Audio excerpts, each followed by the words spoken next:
Hello everyone, कैसे हैं आप सब लोग। आज हम करेंगे हमारे मार्च मंथ का पार्ट सेकंड, जो हम लोग वीकली करंट अफेयर्स कर रहे हैं। तो जो लोग भी ये चैनल पहली बार देख रहे हैं, आप इस चैनल को सब्सक्राइब कर लीजिए। अगर आपको वीडियो पसंद आएगा तो इस वीडियो को लाइक करें और अपने फ्रेंड्स के साथ शेयर ज़रूर करें, ताकि हम लोगों को भी पता चले जो हम लोग यहाँ पे मेहनत कर रहे हैं वो वाकई में आप लोगों को मदद दे भी रही है या नहीं। साथ ही साथ आपको बता दें, जो हम लोगों का मॉक टेस्ट शेड्यूल था, अभी के लिए इन दो टेस्ट को हम लोग अटेम्प्ट कर चुके हैं। हमारी ट्रिपल एस ऐप को आप लोग डाउनलोड कर सकते हैं जेके पुलिस के लिए।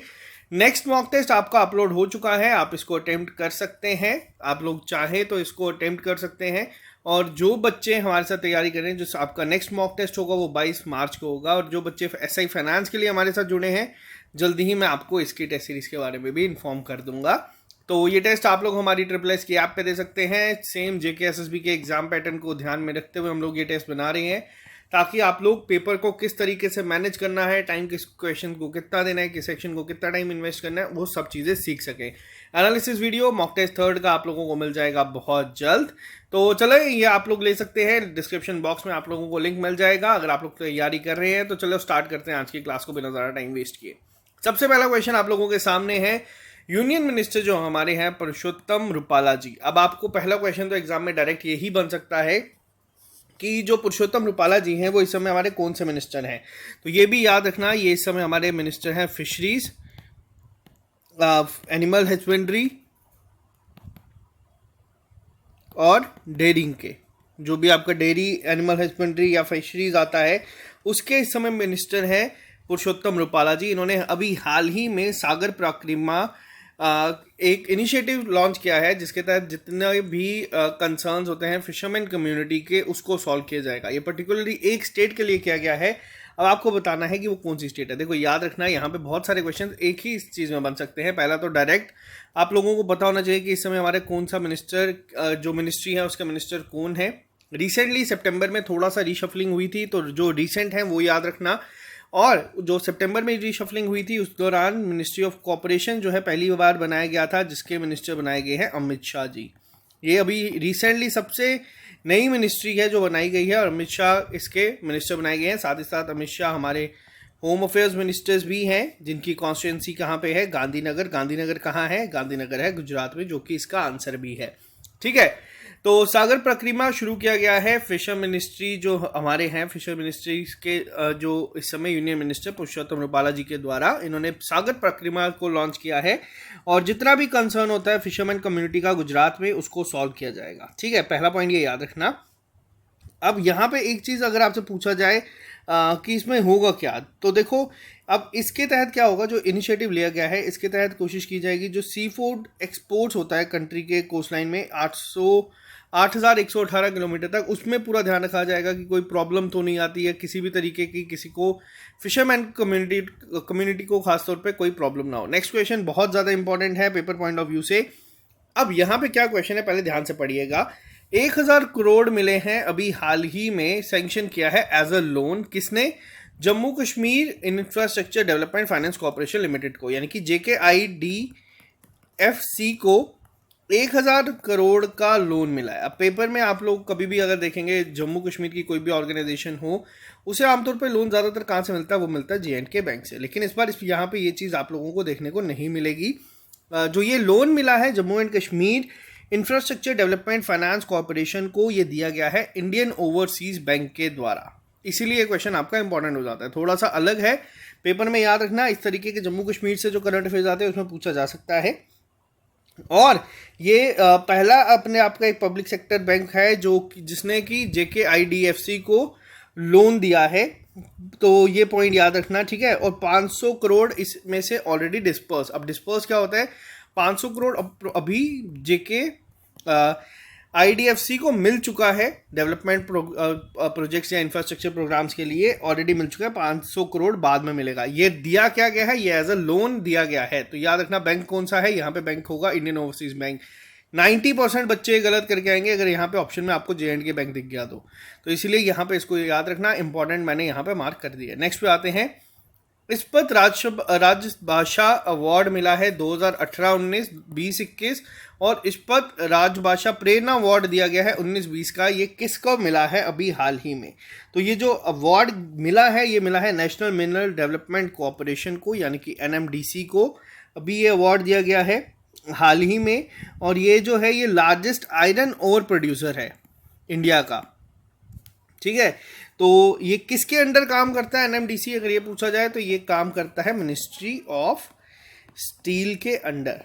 ठीक है, ये पॉइंट भी याद रखना। अब आप लोगों के लिए होमवर्क है, आपको बताना है कि इस समय इसके मिनिस्टर कौन है। मिनिस्टर्स याद रखना। अभी JK SSB ने पूछना शुरू नहीं किया, लेकिन SSC इन बैंकिंग एग्जाम्स इनमें क्वेश्चंस बनते हैं, और कोई बड़ी बात नहीं है कि इसी पेपर में आपको डायरेक्ट ही पूछा जाए। नेक्स्ट पे आते हैं, नेक्स्ट क्वेश्चन के ऊपर। अभी हाल ही में, अब देखो ये जो इस तरीके के क्वेश्चंस होते हैं ना, आपके पेपर में एक सेक्शन है environment ecology, journal issues on environment ecology, biodiversity and climate change. तो ये क्वेश्चंस आपके मैक्सिमम, जहां तक मुझे लग रहा है, करंट अफेयर से ही बनाए जाएंगे। इतना रिसेंट नहीं पूछा जाएगा, लेकिन नियर फ्यूचर जो एग्जाम्स हैं उसमें ये पूछा जा सकता है। अभी हाल ही में किसे सिलेक्ट किया गया है जो रिप्रेजेंट करेंगी इंडिया को in 2041 climate force Antarctica expedition to be held in March 2022? इसी साल अभी 2041 क्लाइमेट फोर्स अंटार्कटिका एक्सपीडिशन जो है वो कंडक्ट होगी। इंडिया की तरफ से कौन है जो यहाँ पे रिप्रेजेंट करेंगी? तो इनका नाम है आरुषि वर्मा।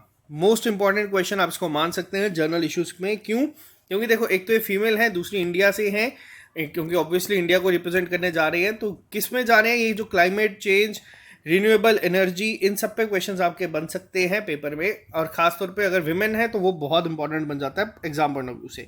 ठीक है, नेक्स्ट पे चलते हैं। अभी हाल ही में to create awareness about generic medicine और जो बेनिफिट होते हैं ऑफ PM BJP। अब यहाँ पे BJP जो लिखा गया है भारतीय जनता पार्टी नहीं है। पहली चीज़ तो आपको ये बता दें, तो ये जो अभी हाल ही में PM BJP जो है लिखा हुआ, पहले बात करते हैं क्या जन औषधि दिवस जो है, जिसे हम लोग जेनरिक मेडिसिन डे, अब पेपर में आपसे या तो जन औषधि दिवस लिखा जाएगा या फिर पूछा जाएगा जेनरिक मेडिसिन डे। ये हर साल ऑब्जर्व किया जाता है किस तारीख को? पहले आपसे पूछा क्या गया है, ध्यान से पढ़िएगा। ये कब जो है ऑब्जर्व किया जाता है? देखो, ये जो क्वेश्चन है यहाँ पे थोड़ा सा एक एरर है, ये वीक को सेलिब्रेट किया गया है यहाँ पे। तो जो जन औषधि दिवस है, जिसे हम जेनरिक मेडिसिन डे भी कहते हैं, 7 मार्च को ये ऑब्जर्व किया जाता है ऑल ओवर इंडिया। ठीक है, लेकिन इस बार क्या हुआ है, इस बार जन औषधि दिवस वीक भी किया गया है। अगर अलग से पूछा जाएगा जन औषधि दिवस वीक के रूप में इसको मनाया गया है, तो ये कब से कब तक किया गया है? तो ये 1 मार्च से लेके आपका 7 मार्च तक चलाया गया है। ठीक है, पहला पॉइंट इसको याद रखना। अब बात करेंगे PM BJP। अब ये प्रधानमंत्री, PM से आप लोग कर सकते हैं, ये है भारतीय जन औषधि परियोजना। ठीक है, तो इसको भी याद रखना। यहाँ पे आप BJP को भारतीय जनता पार्टी से कंफ्यूज मत कर देना, ये है भारतीय जन औषधि परियोजना। नेक्स्ट पे आते हैं, आमा योजना एक स्कीम लॉन्च की गई है for helping non working mothers and वाहिनी स्कीम बेनिफिटिंग गर्ल स्टूडेंट। ये किस स्टेट के द्वारा लॉन्च की गई है? 2 स्कीम्स को लॉन्च किया गया है, जिसमें पहला नाम है आमा और दूसरा है वाहिनी। वाहिनी को आप लोग गेस भी कर सकते हैं, वाहिनी का बहुत जगह पे जो लड़की है उनके लिए यूज़ किया जाता है वर्ड। ये किसके द्वारा किया गया है? तो ये किया गया है सिक्किम के द्वारा। सिक्किम ने अभी हाल ही में 2 स्कीम्स को लॉन्च किया गया है, जिसमें आमा जो योजना है, ये जो नॉन वर्किंग वुमेन है या जो नॉन वर्किंग मदर्स हैं उनके लिए क्या होगा, यहाँ पे थोड़ा सा मैं आपको बता देता हूँ। यहाँ पे 20,000 दिए जाएंगे हर साल इस स्कीम के तहत, और ये डायरेक्ट अकाउंट में जाएंगे। 20,000 रुपये एनुअली दिए जाएंगे, महीने के नहीं याद करना, इसको एनुअली दिए जाएंगे। ठीक है, पहला पॉइंट।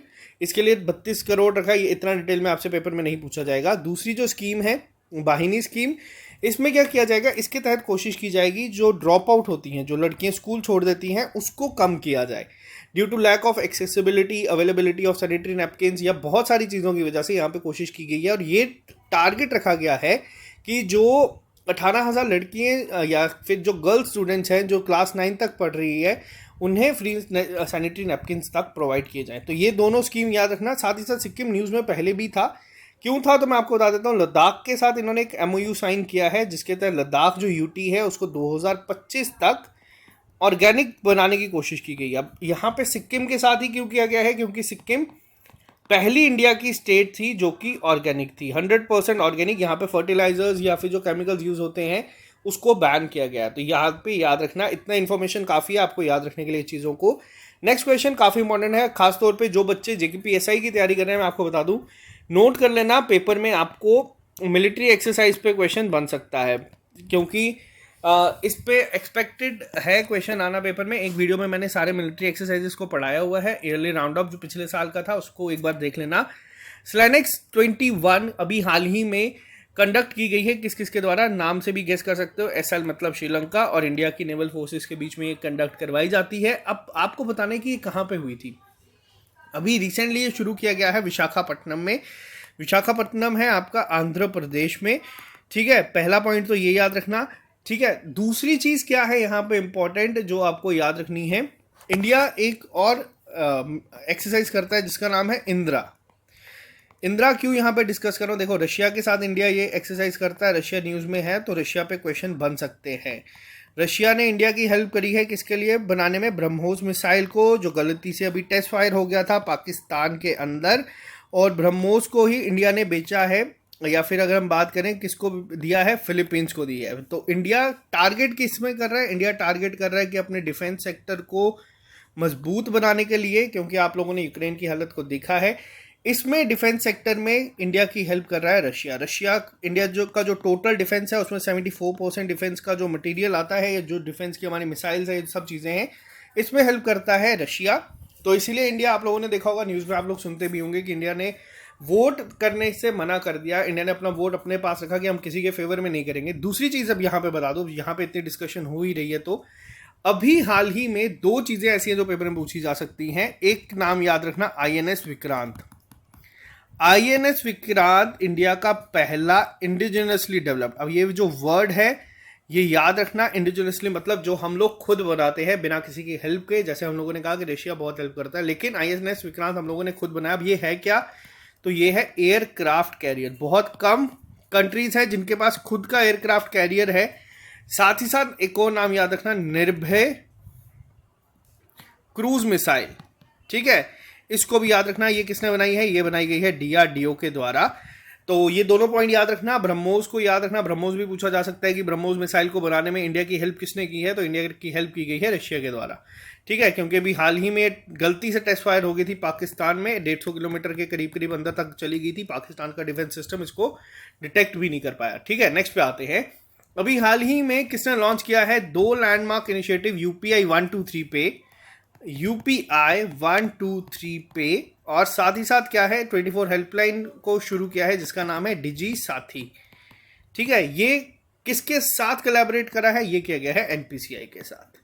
अब किसने इसको किया है वो आप लोगों को याद रखना है, वो किया गया है आरबीआई के साथ। आरबीआई ने इसको लॉन्च किया है, UPI launches UPI for feature phones, जिसमें यूपीआई 123 पे है, और दूसरा एक हेल्पलाइन नंबर जिसमें आप लोगों को बताया डिजी साथी। ये दो अभी हाल ही में लॉन्च की गए हैं यहाँ पे, तो ये चीज़ें याद रखना। अब यहाँ पे काफ़ी सारी लैंग्वेजेस में, जैसे डिजी साथी एक तरीके का कस्टमर केयर सर्विस ही आप मान के चल सकते हैं। इसमें काफ़ी सारी चीज़ें आ जाएंगी, इंग्लिश हिंदी अलग अलग लैंग्वेजेस में आप लोगों को यहाँ पे चीज़ें मिल जाएंगी। बट आपको ये दोनों नाम याद रखने हैं, किस किसने किया है, आरबीआई ने किया है एनपीसीआई की हेल्प के साथ। नेक्स्ट पे आते हैं, क्वेश्चन नंबर 9 काफी इंपॉर्टेंट है, इंटरनेशनल वुमेन डे। अब देखो पेपर में क्या है, डेज पे क्वेश्चन पूछे जा रहे हैं, पेपर में डेज के ऊपर क्वेश्चन बना कैसे, क्योंकि हर एक शिफ्ट में हर एक पेपर में डेज पे क्वेश्चन आ रहे हैं। जैसे आप लोगों से जीएसटी डे पे बना था क्वेश्चन कि शुरू कब हुआ, तो हम लोग जब भी ये डेज डिस्कस करते हैं, जो चीज़ें इंपॉर्टेंट है, 3 तरीके से पेपर बना सकते हैं। पहला तो डायरेक्ट इजी वे में पूछेगा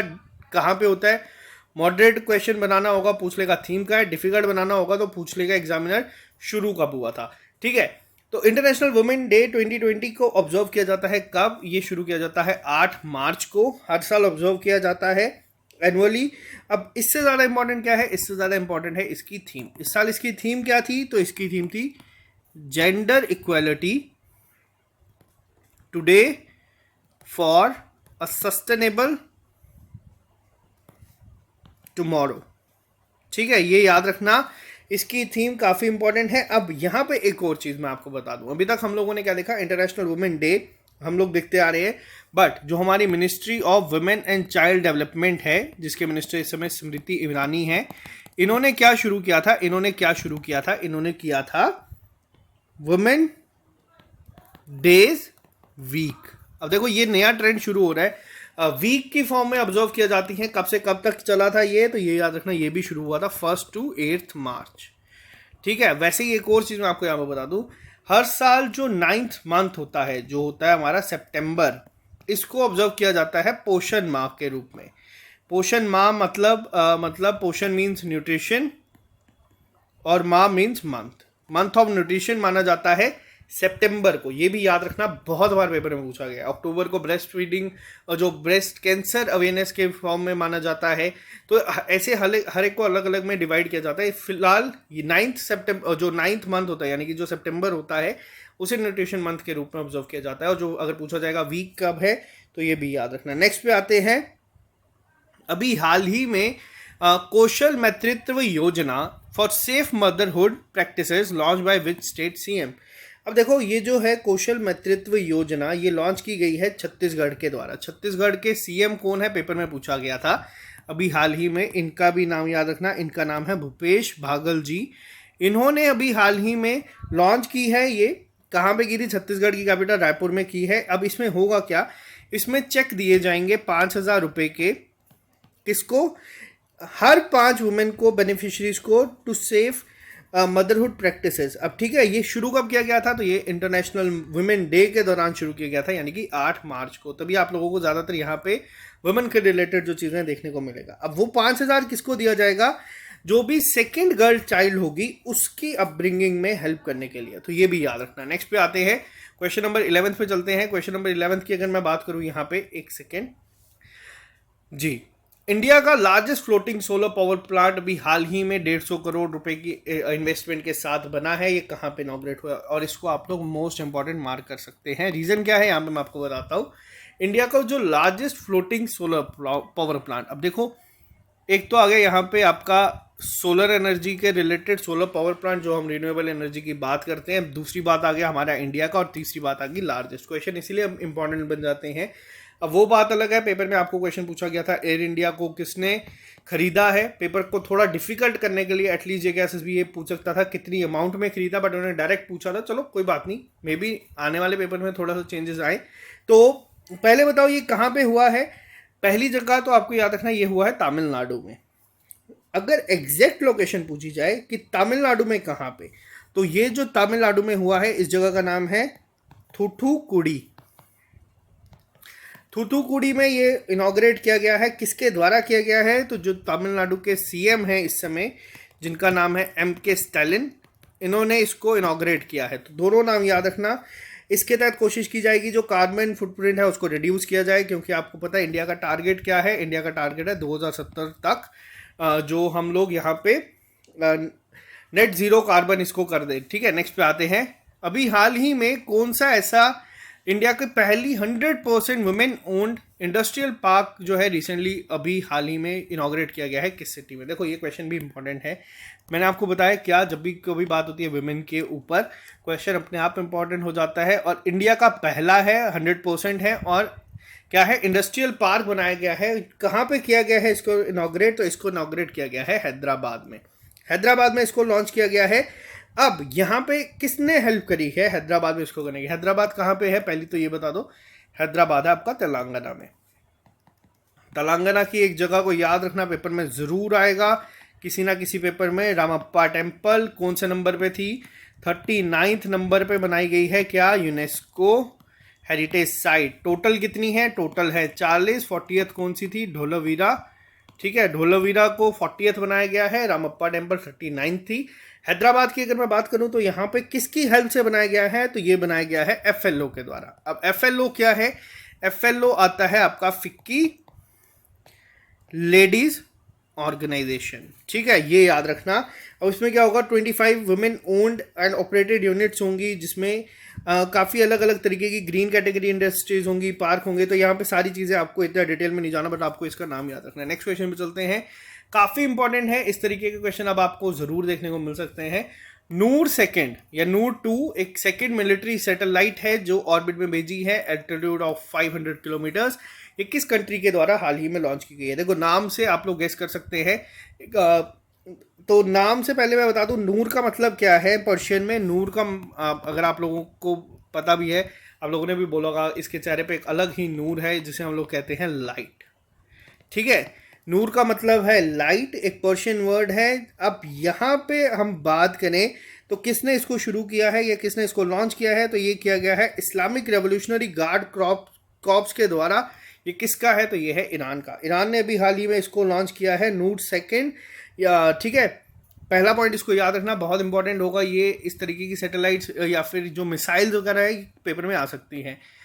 स्पोर्ट्स की अगर हम बात करें, अभी हाल ही में चैंपियनशिप हुई है FIFA cup club world cup की, जो यूएई में हुआ। अब देखो पेपर में ज़रूरी नहीं है ये पूछा जाएगा कि किसने जीता है, पेपर में डायरेक्ट ये आ जाएगा कि फीफा क्लब वर्ल्ड कप हुआ कहाँ पे है। तो ये याद रखना, ये हुआ है यूएई में। आपका आईपीएल जो पिछले साल का था, आधा एडिशन इंडिया में था, आधा यूएई में हुआ था। इस साल भी शुरू होने वाला है, ये इस बार तो इंडिया में ही है। ठीक है, लेकिन ये भी याद रखना यूएई ने इसके पहले आपको इसका आंसर बता देते हैं कौन जीता है। चेल्सी फुटबॉल क्लब जो है पहली बार जो बना है champion FIFA club world cup का। तो ये यहाँ पे नाम याद रखना, ठीक है, बहुत इंपॉर्टेंट होगा। नेक्स्ट पे चलते हैं। हाँ, अभी हाल ही में कौन से यूनियन मिनिस्टर ऐसे हैं जिन्होंने एक बुक को रिलीज किया है, बुकलेट रिलीज करी है जिसका नाम है वाइस Kiran at a glance of 75 success stories from women scientist scheme of DST। अब देखो यहाँ पे मैंने आपको बताया ज़्यादातर क्वेश्चंस आपको किस पे दिखेंगे।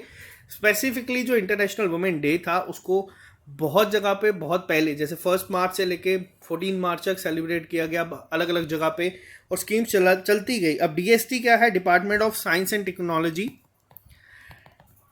ठीक है, अब एग्जाम में ज़रूरी नहीं है आपसे इनका पूछा जाए। किया किसने? डॉक्टर जितेंद्र सिंह ने किया, जम्मू कश्मीर से, उधमपुर इनकी कॉन्स्टिट्यूंसी है। लेकिन अगर एग्जाम में पूछा ये जा सकता है कि इसका नाम क्या है, या फिर जिसमें 75 सक्सेस स्टोरीज है। अब एक और चीज़ बताओ, ये 75 स्पेसिफिक क्या यहाँ पे यूज़ हो रहा है? बहुत सारे पेपर में आप लोगों ने चीज़ें देखी है, 75 बार बार आपको देखने को मिल रहा है। 75 क्यों, 100 क्यों नहीं? तो 75 क्या है? इंडिया ऑब्जर्व कर रहा है अमृत महोत्सव। ठीक है, अमृत महोत्सव मीन हम लोगों की आज़ादी के 75 साल हुए हैं, उसको हम लोग सेलिब्रेट कर रहे हैं ईयर लॉन्ग सेलिब्रेशन की फॉर्म में, आज़ादी के अमृत महोत्सव। इसीलिए 75 यहाँ पे हो रहा है। और सबसे बड़ी चीज़ जो 75 to 100 अब जो हमारा फेज होगा, इसको हम लोग ऑब्जर्व करेंगे अमृत काल के रूप में। ये पॉइंट बहुत इंपॉर्टेंट है क्योंकि हमारे यूनियन बजट में भी बोला गया था और बजट की स्टार्टिंग में ही है। तो याद रखना, एग्जाम में अगर पूछा जाएगा अमृत काल क्या है, ऑप्शन दे दिए जाएंगे 0 to 25, 25 to 50, 50 to 75 या 75 to 100। तो याद रखना ये है 75 to 100। डॉक्टर जितेंद्र सिंह ने इसको किया है, जिसमें 75 सक्सेस स्टोरीज होंगी। नाम याद रखना, वाइस Kiran at a glance. Next पे चलते हैं।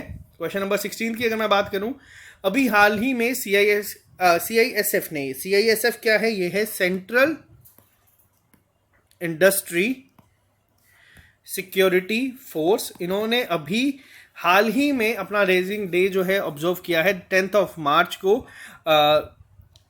This year CISF conducted 53rd day on. अब मैं आपको यहाँ पे बताता हूँ पहला क्या है, पूछा क्या गया है, कब शुरू हुआ है ये? तो ये हुआ है 6 मार्च को। जो इसका आंसर है, जो सेरेमनी जो थी जो कंडक्ट की गई है यहाँ पे, CISF फाउंडेशन डे सेरेमनी जो है ये कब ऑब्जर्व की गई है? ये ऑब्जर्व की गई थी 6 मार्च को। ठीक है, अगर आपसे पूछा जाए रेजिंग डे कब होता है तो वो मार्च 10 को होता है। तो यहाँ पे कंफ्यूजन नहीं रखना। नेक्स्ट पे चलते हैं। नेक्स्ट क्वेश्चन क्या है, अभी हाल ही में VDEM, यानी कि VDEM क्या होता है? ये होता है आपका वैराइटीज ऑफ डेमोक्रेसी। इसकी एक रिपोर्ट आई है, इन्होंने अपनी रिपोर्ट को रिलीज किया है 2022 का। इसके अकॉर्डिंग अगर पूछा जाए इंडिया का क्या रैंक रहा है डेमोक्रेसी में, यानी कि जो डेमोक्रेसी रिपोर्ट आई है इसके अकॉर्डिंग इंडिया का रैंक क्या रहा है, तो इसके अकॉर्डिंग इंडिया का रैंक रहा है 93rd out of 179 countries. Top किसने किया है यहाँ पे, यानी कि सबसे ज्यादा डेमोक्रेटिक कंट्री कौन सी है? तो वो है स्वीडन। ठीक है, स्वीडन के साथ बहुत सारी कंट्रीज और हैं यहाँ पे जो आप लोगों ने बहुत बार देखा होगा, हर एक इंडेक्स में टॉप करती हुई आपको दिखती हैं। डेनमार्क, नॉर्वे, इसके अलावा अगर मैं बात करूँ कोस्टा रिका और न्यूजीलैंड। अब न्यूजीलैंड की अगर मैं एक और बात करूं, जो जम्मू कश्मीर की शिपिंग इंडस्ट्री है, यानी कि शिपिंग मतलब दूसरी शिपिंग जो जितनी भी हमारी यहाँ पे शीप है या जिसे हम भेड़ कहते हैं, उनके लिए टेक्नोलॉजी को इंट्रोड्यूस कर रहा है न्यूजीलैंड जम्मू कश्मीर के लिए, याद रखना। और जम्मू कश्मीर जो एक लुलू ग्रुप है, कहाँ का, यूएई का, उसके साथ भी इन्होंने किया है। एक और है, अब आप लोग मुझे कमेंट बॉक्स में लिख के बताना कौन ऐसा है जो यहाँ पे इन्वेस्टमेंट कर रहा है जिससे वो होटल्स और गेस्ट रूम या गेस्ट रूम नहीं, जो होटल्स यहाँ पे बनाएगा यूएई का ही है। कमेंट बॉक्स में लिख के बताना क्या नाम है उसका, J&K में स्पेसिफिक यहाँ पे करेगा। और अगर मैं बात करूँ उन कंट्रीज की जो मोस्ट ऑटोक्रेटिक कंट्रीज है, जहाँ पर डेमोक्रेसी का डी भी नहीं है, अगर मैं सिंपल बात करूँ तो उसमें कौन सी है, तो वो है अफगानिस्तान। आप लोग यहाँ पे गेस भी कर सकते हैं। और सरप्राइजिंगली आपको वहाँ पे बेलारूस, चाइना और रशिया भी देखने को मिलेगा, क्योंकि आपने देखा सिंगल पार्टी सिस्टम रशिया में, चाइना में चलता है, तो इस वजह से वो लोग भी उसी लिस्ट में है। D2H की अगर मैं बात करूँ, डायरेक्ट टू होम, अभी हाल ही में ये एक अलग ब्रांड है डिश टीवी इंडिया, जिन्होंने अपॉइंट करा है ब्रांड एम्बेसडर किसे, तो इन्होंने ऋषभ पंत को as a brand ambassador hire किया है यहाँ पे। नेक्स्ट पे आते हैं, name the Indian chess player who recently became 23rd women grand master of India. अब देखो यहाँ पे आपको ये याद नहीं रखना कि कौन से ग्रैंड मास्टर बने हैं, पेपर में क्वेश्चन नहीं इस तरीके से नहीं बनेगा। पेपर में क्वेश्चन बनाया जाएगा कि प्रियंका नुटाकी किस स्पोर्ट से रिलेटेड है, तो ये याद रखना कि ये चेस प्लेयर हैं और बहुत बड़ी बात है, ये वापस से इंडिया की 23rd वुमेन ग्रैंड मास्टर बनी है। तो आपको ये नाम याद रखना है, कहाँ से बिलोंग करती हैं, आंध्र प्रदेश से बिलोंग करती है। नेक्स्ट क्वेश्चन पर चलते हैं। अभी हाल ही में कौन सी स्टेट ऐसी है जिसने टॉप रैंक रिटेन करा है सेकंड कंसेक्यूटिव ईयर, यानी कि लास्ट टाइम भी यही थी, Skoch state of governance ranking में टॉप पे, इस बार भी इन्होंने ही टॉप किया है। कौन सी स्टेट है ये, तो ये है आंध्र प्रदेश। आंध्र प्रदेश ने इसको टॉप किया है, आप लोग यहाँ पे देख सकते हैं। अगर मैं बात करूँ पिछली बार के कंपैरिजन में इंप्रूवमेंट देखने को मिला है। वेस्ट बंगाल पिछली बार थर्ड पे था, इस बार सेकंड पे है। यहाँ पे नवीन पटनायक 8th से थर्ड पे आए हैं। और अगर मैं और बात करूं, गुजरात आप लोग देख सकते हैं, गुजरात गिरा है सेकंड से, ये लोग पहुंचे हैं 4th पोजीशन पे। पिछली बार सेकंड पे थे, इस बार 4th पोजीशन पे। और महाराष्ट्र पिछली बार 7th से 5th पे पहुंचे। तो आपको इतना ही नहीं याद रखना, आपको बस यही देखना है यहाँ पे टॉप किसने किया, बस आपको ये पता होना चाहिए। आंध्र प्रदेश ने इस पर टॉप किया है, ठीक है, पहला पॉइंट। दूसरी चीज़ अगर हम बात करें, जो ये रिपोर्ट आई है, जो रैंकिंग आई है गवर्नेंस रैंकिंग, ये किस बेसिस पे बनती है, तो इसके तहत जो फोकस था वो शिफ्ट किया गया है agriculture, ease of doing business, finance, revenue, power, energy, बहुत सारे अलग अलग फैक्टर्स को ध्यान में रख के। हाँ, अब अगर हम बात गवर्नेंस की कर रहे हैं, देखो एक आता है हमारा गुड गवर्नेंस इंडेक्स, ठीक है। गुड गवर्नेंस इंडेक्स हर साल कब आता है, ये हर साल आता है 25 दिसंबर को। 25 दिसंबर को क्यों आता है, 25 दिसंबर को हमारे अटल बिहारी वाजपेयी जी का बर्थडे होता है, जिसको हम लोग किस रूप में मनाते हैं, जिसको हम लोग मनाते हैं गुड गवर्नेंस डे के रूप में, ठीक है। लेकिन पहली बार इस बार क्या आया है, इस बार आया था डिस्ट्रिक्ट गुड गवर्नेंस इंडेक्स। अब ये जो डिस्ट्रिक्ट गुड गवर्नेंस इंडेक्स है, ये जो ऑब्जर्व किया गया था, पहली स्टेट या यूटी कौन सी है जिसका आया था, वो आया है जम्मू एंड कश्मीर का। अगर पूछा जाए लास्ट ईयर यानी कि दिसंबर 2021 में किसने टॉप किया था इसमें, तो ये टॉप किया गया था गुजरात के द्वारा। अगर आपसे पूछा जाए जम्मू कश्मीर की में किसने टॉप किया है डिस्ट्रिक्ट में, तो ये किया गया जम्मू के द्वारा। तो इतना याद रखना। अगर पूछा जाए स्टेट ऑफ गवर्नेंस रैंकिंग के बारे में, तो याद रखना Skoch state of governance ranking में टॉप किया है आंध्र प्रदेश ने। नेक्स्ट पे चलते हैं, क्वेश्चन नंबर 21 पे। वापस से क्वेश्चन काफी इंपॉर्टेंट है। Ministry of rural development MORD ने रिसेंटली ऑनर करा है किस स्टेट बैंक को, ये स्टेट बैंक ऑफ इंडिया नहीं है, किस बैंक को, यानी कि किस स्टेट के बैंक को, with national award for SHG self help group bank linkage. अब हाल ही में ये जो अवार्ड दिया गया है, ये दिया गया है जम्मू एंड कश्मीर बैंक को। बहुत इंपॉर्टेंट क्वेश्चन है ये पेपर पॉइंट ऑफ व्यू से। इन्हें अपॉइंट किया गया है, देखो पहले मैंने आपको बताया लोन किसने दिया है, वो दिया था इंडियन ओवरसीज बैंक ने। लेकिन अगर पूछा जाए किसको अवार्ड मिला है, national award for SHG self help group linkage, bank linkage के लिए, तो ये दिया गया है यहाँ पे जम्मू एंड कश्मीर बैंक को, ठीक है। तो ये पॉइंट काफ़ी इंपॉर्टेंट है, पेपर में आ सकता है, तो याद रखना। नेक्स्ट पे चलते हैं। Jammu Kashmir bank one of the most oldest, या फिर अगर मैं बात करूं ओल्डेस्ट प्राइवेट सेक्टर बैंक है, ठीक है। और यहाँ पे एक और चीज़ आपको याद रखनी है, ये कब शुरू हुआ था, 1938 में ये शुरू किया गया था। इस समय MD CEO कौन है, इस समय MD CEO है बलदेव प्रकाश। ठीक है, ये पॉइंट याद रखना। और हेडलाइन तो आपको पता ही होगी, serving to empower. How many medals India won in ISSF world cup 2022, जो अभी हाल ही में कायरो इजिप्ट में हुआ है। देखो, अब पेपर में क्वेश्चन ये नहीं पूछा जाएगा कि इंडिया ने कितना जीता है। हाँ, पहली चीज़ आपको ये बता दूं कि मेडल टैली में टॉप किसने किया है, तो इंडिया ने टॉप किया है मेडल टैली में, टोटल 7 मेडल जीते हैं। आपसे एग्जाम में पूछा जाएगा ISSF वर्ल्ड कप हुआ कहाँ पे है, तो ये याद रखना, इजिप्ट में हुआ है। जो 7 मेडल इंडिया ने जीते हैं, इसमें 4 गोल्ड हैं, ठीक है, 2 सिल्वर है शायद से, एक सेकेंड, हाँ 2 सिल्वर थे और 1 ब्रॉन्ज मेडल था। सबके नाम आपको याद नहीं रखने हैं किसने कौन सा मेडल जीता था, बट इतना याद रखना कि ये जो वर्ल्ड कप हुआ था ये कहाँ पे हुआ है, ये हुआ है इजिप्ट में। ठीक है, नेक्स्ट पे चलते हैं, नेक्स्ट क्वेश्चन के ऊपर। According to the national family health survey which state topped in full immunisation in India with 90.5 coverage under mission Indradhanush. अब किसने यहाँ पे टॉप किया है, यानी कि किसने 90.5 कवरेज कर दी है इम्यूनाइजेशन की, फुल इम्यूनाइजेशन की, तो ये किया गया है ओडिशा गवर्नमेंट के द्वारा। ओडिशा ने अभी हाल ही में इसमें किया है 90.5% यहाँ पे शुरू कर दी, जो है कवरेज हो चुकी है फुल इम्यूनाइजेशन की, तो ये याद रखना काफ़ी इंपॉर्टेंट होगा। और इसके सीएम आप लोगों को पता ही है, नवीन पटनायक जी हैं। नेक्स्ट भी बात करते हैं, नाबार्ड ने भी हाल ही में एक पैक्ट साइन किया है कि स्टेट गवर्नमेंट के साथ, जिसके तहत कोशिश की जाएगी फिश प्रोडक्शन को बढ़ाने के लिए। अभी हम लोगों ने क्या देखा था, सागर परिक्रमा शुरू किया गया है, किसके लिए, गुजरात के लिए, लेकिन फिश प्रोडक्शन वो फिशरमैन के लिए किया गया था। ठीक है, अब अगर आपसे पूछा जाए फिश प्रोडक्शन को इंक्रीज करने के लिए नाबार्ड ने किसके साथ किया है, तो नाबार्ड ने वापस से किया है उड़ीसा के साथ। ठीक है, नाबार्ड ने भी उड़ीसा गवर्नमेंट के साइन यहाँ पे एक पैक्ट को साइन किया है। नेक्स्ट पे आते हैं, ये क्वेश्चन बहुत इंपॉर्टेंट है, ये क्वेश्चन आप लोगों को जरूर किसी ना किसी पेपर में देखने को मिलेगा, क्योंकि जो हमारी रेगुलेटरी बॉडी होती है, अब देखो आप लोगों को पता है बैंकिंग सेक्टर में रेगुलेटरी बॉडी कौन सी है, वो है आरबीआई। आरबीआई के इस समय गवर्नर कौन है, शक्तिकांत दास। ठीक है, वैसे ही एक हमारे यहाँ पे आता है इंश्योरेंस सेक्टर। इंश्योरेंस सेक्टर का जो रेगुलेटरी डेवलप बॉडी है उसका नाम है IRDAI, जिसको आप लोग यहाँ देख रहे हैं, insurance regulatory development authority of India. वैसे ही एक आता है हमारा यहाँ पे सेबी की भी जो बनाई गई है, ये याद रखना, ये बहुत इंपॉर्टेंट है। कमेंट बॉक्स में लिख के बताना, हिंट मैं आपको दे देता हूँ, उनके नाम में पूरी आता है, जैसे मेरे नाम में आता है ना वैसे इनके नाम में भी आता है, ये आपके लिए होमवर्क है। बट IRDAI की अगर मैं बात करूँ, अभी हाल ही में किसे अपॉइंट कर दिया गया है चेयरमैन, तो इनका नाम है देवशीष पांडा। बहुत इंपॉर्टेंट क्वेश्चन होगा, जरूर आपको SSC के एग्जाम में या फिर बैंकिंग एग्जाम में ये देखने को मिलेगा। नेक्स्ट पे चलते हैं हम लोग, अभी हाल ही में वर्ल्ड ग्लोकोमा डे जो है ऑब्जर्व किया गया था। अब आपको बताना है इसकी थीम क्या थी। पहली थीम आपको यहाँ पे लिखी है, the world is bright save your site, लेकिन ये ऑब्जर्व कब किया गया था, तो ये ऑब्जर्व किया गया था 12 मार्च को।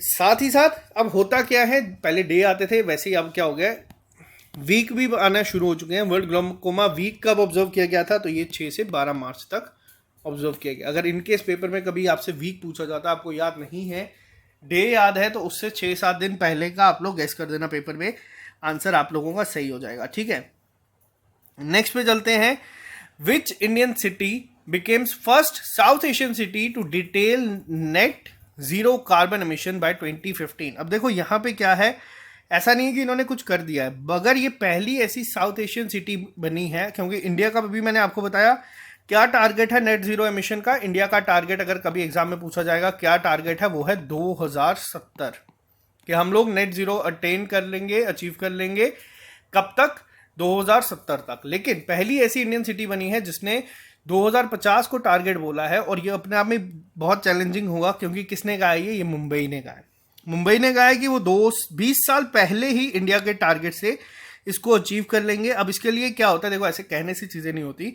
अब इसके लिए इन्होंने क्या क्या चीज़ें की है, शॉर्ट टर्म गोल जो इन्होंने रखे हैं, पहला आपका यहाँ पे आ गया कि इन्होंने कहा है कि अब ये 2100 इलेक्ट्रिक बसेस को यूज़ करेंगे, 2023 तक शुरू कर देंगे, जिसमें काफ़ी ज़्यादा प्रोजेक्ट की कॉस्ट है, 130 बिलियन रुपए कॉस्ट है। तो बहुत सारे जो छोटी छोटी चीज़ें इन्होंने शुरू कर दी हैं। और मुंबई ने ये कहा है कि हम लोग जो इंडिया का टारगेट है 2070, देखो पेपर में याद रखना इंडिया का टारगेट पूछा जाएगा अगर पूछा गया तो, लेकिन अगर स्पेसिफिकली मुंबई का पूछा गया तो याद रखना 20 साल पहले इन्होंने कहा है कि हम लोग जो है इसको अचीव कर लेंगे। नेट जीरो पे बहुत डिस्कशंस होती हैं, बहुत सारी चीज़ें हैं, पूरी दुनिया के भी अलग अलग आते हैं यहाँ पे। नेक्स्ट की बात करते हैं, world peace centre India first world peace centre कहाँ पे बनेगा, जिसका नाम क्या है, अहिंसा विश्वास भारती।